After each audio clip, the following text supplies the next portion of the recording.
Hello very warm welcome to everyone. आज हम हिंदी वर्णमाला के शब्द रा को पढ़ने वाले हैं। एक्चुअली है क्या, रा के बहुत सारे रूप हैं, उनको हम पढ़ने वाले हैं। केवीएस इंटरव्यू में सही या फिर जो है किसी और एग्ज़ाम में सही, वनडे एग्ज़ाम में सही, जिसमें बर्तनी से संबंधित जो प्रश्न आते हैं कि निम्न में कौन शुद्ध होगा, ठीक है ना, वहाँ पर भी रा से संबंधित जो है कन्फ्यूजन पैदा हो जाता है। ठीक है, तो हम आने वाले कुछ समय में 8 से 10 मिनट में हम राग के बहुत सारे रूप को हम पढ़ लेंगे। ठीक है, और समझ लेंगे कि इसका उपयोग आखिर किस प्रकार हमें करना है और किस प्रकार होता है और क्या क्या इसमें कुछ पेचीदा चीज़ें हैं। ठीक है ना, तो पढ़ लेते हैं इसको।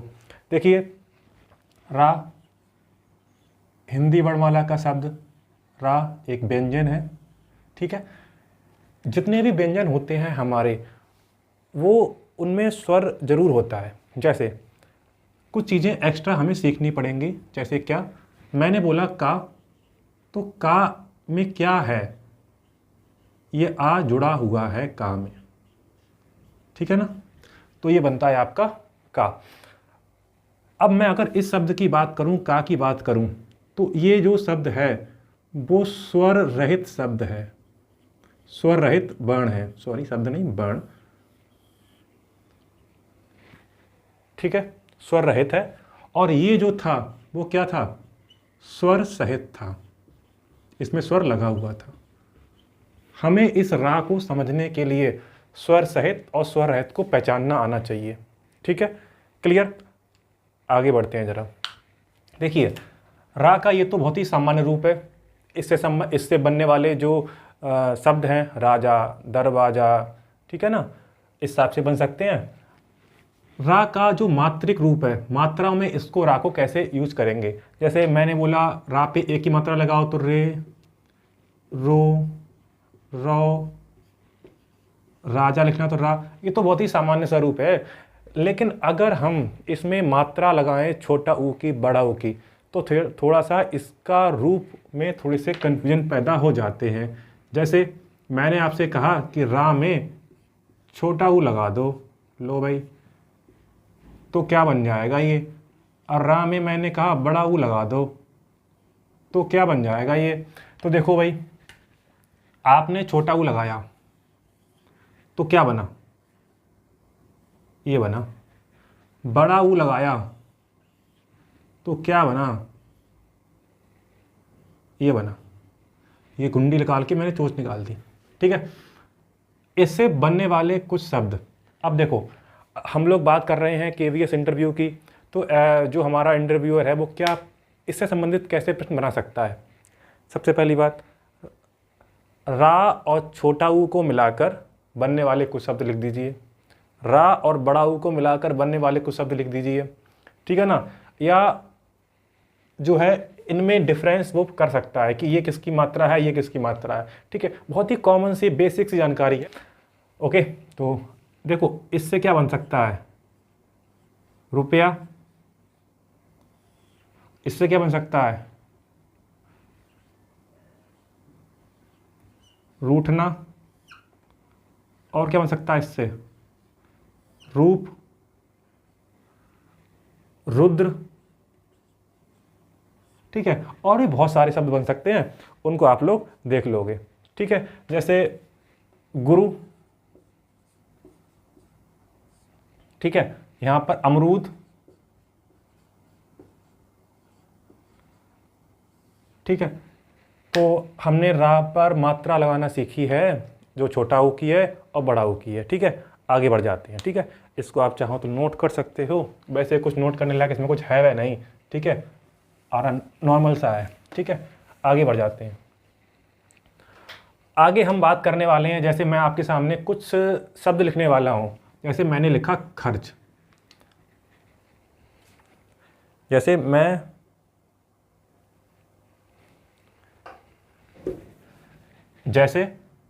मैंने लिखा खर्च। मैंने एक शब्द और लिख दिया, क्रम। अब देखो, यहां पर जो रा चढ़ा है ये ऊपर चढ़ा, यहां पर जो रा आया वो नीचे आया। ठीक है, तो रा यहाँ पर ऊपर चढ़ रहा है, यहाँ पर रा नीचे आ रहा है, ऐसा क्या कारण है? यहाँ पर नीचे लग रहा है तो क्यों लग रहा है, ऊपर लग रहा है तो क्यों लग रहा है? हम वो उस चीज़ को जानने का प्रयास करते हैं पहले तो देखो भाई, अगर हम इसका तोड़ दें इसको, तो ये खा, मैं इसको खा को नहीं तोड़ रहा हूँ, केवल इनको तोड़ रहा हूँ, खा और ये आधा रा प्लस चा। ठीक है, अगर मैं इसको तोड़ता हूँ तो मैं क्या देख पाता हूँ? आधा का, ये आधा नहीं है, ये रा टंगा हुआ है इधर की ओर, प्लस रा और प्लस मा। अब देखो, यहाँ पर जो रा था वो आधा था, इसके ऊपर चढ़ा था, यहाँ रा पूरा है और इसके नीचे लगा है, लगेगा आगे जाके। देखो कैसे लगेगा। मैं कुछ एक बहुत ही बेसिक सी बात बोलने वाला हूँ, उसको बहुत ध्यान रखना, एकदम समझ में आ जाएगा, पूरा कॉन्सेप्ट समझ में आ जाएगा। ठीक है, देखो जैसे मैंने यहाँ पे लिखा रा, यदि ये रा यहाँ पर पूरा था, यहाँ पे जो है क्या था, आधा था, ये जो शब्द आया है माँ, वो क्या है, स्वर सहित शब्द है। ठीक है, इससे पहले जो आया है वो क्या है, स्वर रहित है। ये क्या है, स्वर सहित है, ये क्या है, स्वर रहित है। स्वर रहित जो शब्द होगा, यदि उससे पहले आ रहा है तो रा उस स्वर रहित शब्द के साथ पूरा हो जाएगा, क्योंकि ये आधा का है तो इसको कंप्लीट कर देगा ये रा, और जब कंप्लीट करेगा इस रा तो ये इसके नीचे इस टाइप से लग जाएगा और ये पूरा हो जाएगा। ठीक है, क्या समझे? रा से पहले आने वाला जो आपका वर्ण है, अगर वो आधा है यानी कि वो स्वर रहित है, तो जो रा इसको कंप्लीट कर देगा, उसके नीचे लगकर, उसके पैरों में आकर उसको कंप्लीट कर देगा। ठीक है, अब अगर ये रा है, ये यहाँ पे आधा है, इसके बाद आने वाला शब्द, सॉरी, इसके बाद आने वाला यदि जो वर्ण है वो अगर पूरा है, स्वर सहित है, तो वो उसके ऊपर लग जाएगा। ये खा और ये चा, ये ऊपर लग गया, तो स्वर सहित और स्वर रहित। अब सुनो, इसको जो ऊपर लगा हुआ है इसको कहते हैं रेफ। क्या कहते हैं? रेफ। ठीक है, और जो इसके जो नीचे लगा हुआ है ये, इसको कहते हैं पदेन। ठीक है, पदेन का एक टाइप और भी होता है, क्या है भाई, वो भी देख लेते हैं। जैसे कि आप लोग पढ़ते हैं ट्रक, आप लोग पढ़ते हैं ड्रम, आप लोग पढ़ते हैं राष्ट्र। जैसे कि आपने पढ़ा ट्रक, आपने पढ़ा ड्रम, तो नीचे जो चोंच लगी हुई है ये भी क्या है, ये भी पदेन है। ठीक है, ये भी पदेन है। ये कब लगता है और ये कब लगता है? जब हमारा जो अक्षर होगा वो पाई वाला अक्षर होगा। जो पाई वाले कौन से होते हैं? जैसे पा का, जिसमें ये जो डंडा होता है ये, वो पाई वाले होते हैं। जिसमें गोल होता है, जैसे कि टा है, डा है। ठीक है, ये क्या है, गोल है, इनके नीचे ये लगता है, ये भी राही है। ठीक है, ये चोंच वाला रहा है। ठीक है, ये चोंच लगा दी मैंने, ये यही वाला रहा है। जैसे इसको तोड़ देता हूँ, जरा तोड़ के दिखाता हूँ, समझ में आ जाएगा। देखो, टा लिखा प्लस रा और प्लस का, तो देखो ये जो टा है वो पूरा नहीं है, इसको पूरा कर देगा ये रा। पूरा करने के लिए ये रा इसके नीचे लग जाएगा और ये ट्रक हो गया। ये हम बात कर रहे हैं पदेन की। तो पदेन ही पूछ सकते हैं वो पदेन क्या होते हैं रा के संदर्भ में। ठीक है ना, रेफ क्या होता है, तो बात समझ में आ गई। एक शब्द है राष्ट्र। देखो, राष्ट्र में भी ये लगा हुआ है। ठीक है, ये ओके। तो जैसे कि इसको तोड़ देते हैं जरा, देखो, रा षटकोण वाला सा आधा हो गया मैंने, ये आधा है यहाँ पे, ये प्लस टा और प्लस रा। तो टा उससे पहले ये स्वर रहित था, इसमें ये जुड़ गया नीचे की ओर और ये शब्द आपका बन गया। ठीक है, तो हमने अभी क्या पढ़ लिया? हमने रा का रेफ रूप पढ़ा है, रा का पदेन रूप पढ़ा है। ठीक है, तो देखो भाई, यहाँ तक कोई दिक्कत तो नहीं हुई होगी ना। अब जैसे कि इसमें जो पाई वाला शब्द है, एक पा भी है, तो पा से क्या बन जाता है? प्रकार। ठीक है, इससे कुछ और ही बन सकता है, खर्च है, और क्या बन सकता है? कर्म बन सकता है। जैसे मैं इसको और बना देता हूँ, का प्लस रा प्लस मा, तो ये रा है इसके ऊपर लग जाएगा क्योंकि स्वर सहित स्वर सहित अक्षर है। ठीक है, ओके। तो हमने यहाँ तक इसको पढ़ लिया। अब अगर रा के थोड़ा सा और रूप के बारे में पढ़ते हैं। ठीक है, जैसे यदि रा आपका हा में लगेगा तो क्या लगेगा, ये हा है, यहाँ पे इस टाइप से लग जाएगा ये। ठीक है, यहाँ पर ये लग जाएगा। जैसे क्या आपने पढ़ा होगा ह्रास, ये यहाँ पर भी जो लगा हुआ है वो रा है ये। ठीक है, ये ह्रास है। जैसे हा में अब नीचे रा कैसे लगाएंगे, तो हमने इसके अंदर ही लगाया है। ठीक है, अगर हम एक और पढ़ लेते हैं, जैसे ता है, ता में जब रा लगेगा तो क्या बन जाएगा, ये इस टाइप से लग जाता है, ये जो लगा यहाँ पे लगता है। ठीक है, ओके, इतना बन जाएगा। अगर सा में रा लगेगा, इसको कंप्लीट करेगा तो सिरा बन जाएगा। इससे संबंधित हम देख लेते हैं, जैसे कि क्या, त्रिशूल, और क्या बन सकता है इससे, त्रिकोण बन सकता है। इससे क्या बन सकता है, श्रद्धा बन सकता है। इससे अश्रु बन सकता है। ठीक है ना, ओके। तो हम इतना सब कुछ पढ़ चुके हैं।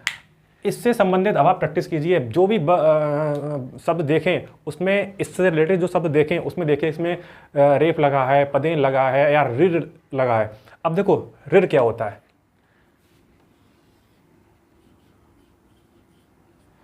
जैसे मैंने ये जो रिर है मैंने लिखा ये गृह, गा के बाद ये री आई है, ये जो इसका पार्ट है वो मैंने यहाँ लगाया है। री जो है एक स्वर है, जबकि जो रा है वो एक व्यंजन है। ठीक है, रा में ये जो पदेन इस टाइप से लगता है, इसमें ये जैसे मैंने लिखा गृह, गा, यहाँ पे मैंने रा लगाया। देखो ये हम कहते हैं ना कि मैं गृह प्रवेश में जा रहा हूँ, तो गृह नहीं होता है, गृह प्रवेश में जा रहा हूँ। ठीक है, ये गृह अलग है। ठीक है, ये रा के हैं। ऋण से संबंधित शब्द हैं अनुग्रहित, संग्रहित, ये ऋण से संबंधित शब्द हैं।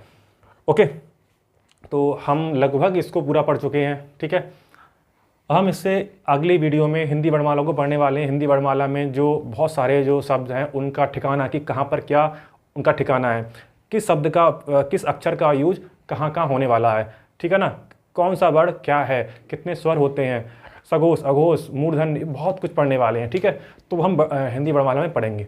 तो ये बर्तनी का टॉपिक था। बर्तनी में अक्सर इससे रिलेटेड हम गलतियां कर देते हैं अगर थोड़ी सी कन्फ्यूजन हो दिमाग में। तो मैं आशा करता हूं कि इससे रिलेटेड आपका कन्फ्यूजन दूर हो चुका होगा। रा, ठीक है, एक बार फिर से इसको रिवाइज कर लेते हैं कि जो रा है उसका सामान्य रूप मैंने छोटा ऊ और बड़ा ऊ में पढ़ा था। ठीक है ना, क्या उसका था, जैसे कि छोटा ऊ की मात्रा ये रही, बड़ा ऊ की मात्रा ये रही। ठीक है ना, ओके। फिर मैंने रा को रेफ के रूप में, पदेन के रूप में पढ़ा था। रेफ के रूप में पढ़ने के लिए रा ऊपर लग जाता है। कब लगता है, स्वर सहित शब्द, मैंने स्वर रहित शब्द के बारे में बात की थी। स्वर यदि वो बीच में आया है और उससे पहले शब्द जो है आपका स्वर रहित है, स्वर नहीं है, आधा है, तो ये उसको कंप्लीट कर देगा, तो वो स्लैंड के रूप में यहाँ पे नीचे लग जाएगा।